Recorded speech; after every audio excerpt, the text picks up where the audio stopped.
As part of our assessment process, we have a sustainability topic within our assessment, and within that we have what we call a clean air calculator. So the reason for having the clean air calculator is to capture scope 3 emissions. That's become hugely important over the years, where we've seen a noticeable shift from the drivers, from clients, from infrastructure to tenant experience to things like health and well-being, moving towards more ESG and sustainability. Still considering tenant experience and health and well-being, obviously, but we've seen this shift towards capturing data around scope 3 emissions and how they can address them. The way the clean air calculator works, it captures the average commuting habits within a region, and it compares that against the building that we are certifying or advising.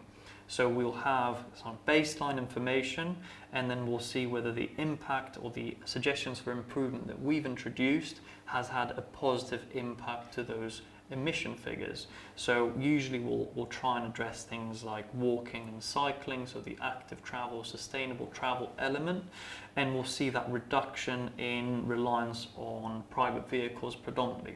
So we'll see an increase in walking and cycling a lot of the times, which we can then turn that into a tangible figure of tons of CO2 saved and particulate matter saved over a 12-month period most of the time. But we do it over a 12-month period, or we suggest that it's done over a 12-month period, because active travel is very seasonal, as we all know. So it doesn't mean that the active travel figures will be the same throughout those 12 months.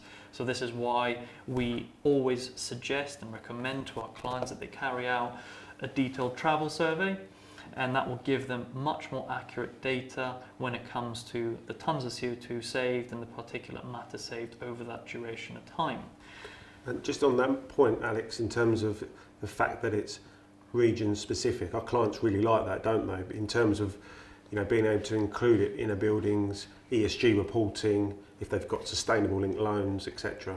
Yeah, because it's tailored to their building. It's not generic, it's tailored to their building and the asset type.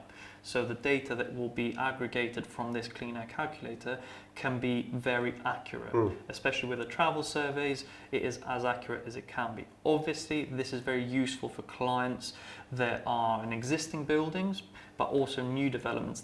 They can use this calculator to set targets and projections, right? They may have sustainability goals and targets and ESG targets that they need to meet, and they're very quickly realizing that one of the easiest ways in which they can reduce the emissions of their building is through scope 3 emissions and sustainable transportation. It's a very easy win for a client.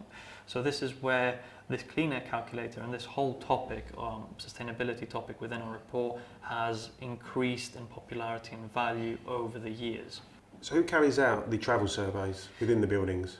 Typically, we find that the management team, so a building manager, might be responsible for carrying out these surveys. A lot of the times they might be part of a wider travel plan that may have already happened. So we find that that data may already be captured, but they don't have a way of displaying it.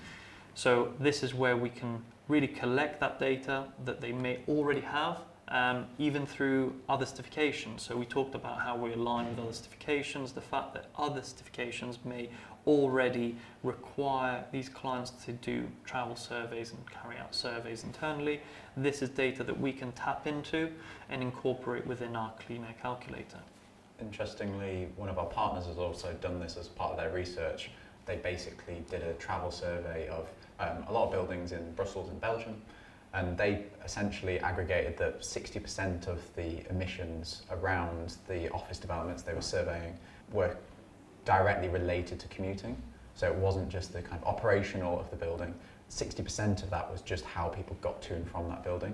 Yes, that survey that Urbanite Advisors carried out was quite unbelievable, wasn't it, in terms of the figures when it came back to us. It was a lot higher than even we were expecting, wasn't it? We also did a study into a project that we were working on in Glasgow, basically comparing what the other options they could have had to save carbon emissions.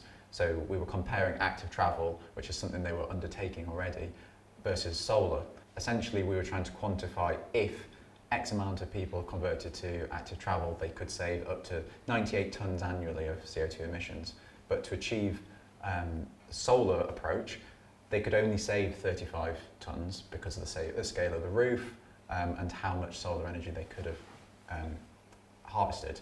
That, however, was astronomically different in cost. So our research found that it would be an increase of 2,200% versus the active travel benefit. And obviously they're not even achieving the same amount.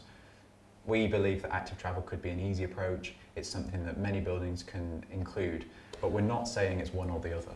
Yeah, and it's particularly good for existing buildings, isn't it? Absolutely, yeah, because it's such a lesser infrastructural change. It's more of a behaviour change rather than a physical cost and implementation. Yeah. I think an interesting point with active travel, the 98 tonnes calculated were only with the assumption that 10% of that building's occupants were actively commuting throughout the year, which realistically isn't a huge number. So imagine if that 10% was 15% or 20% over the years, that number will be way higher. Whereas with the solar, I think there's almost like a ceiling that you can achieve, a maximum that you can achieve, because you only have so much surface area.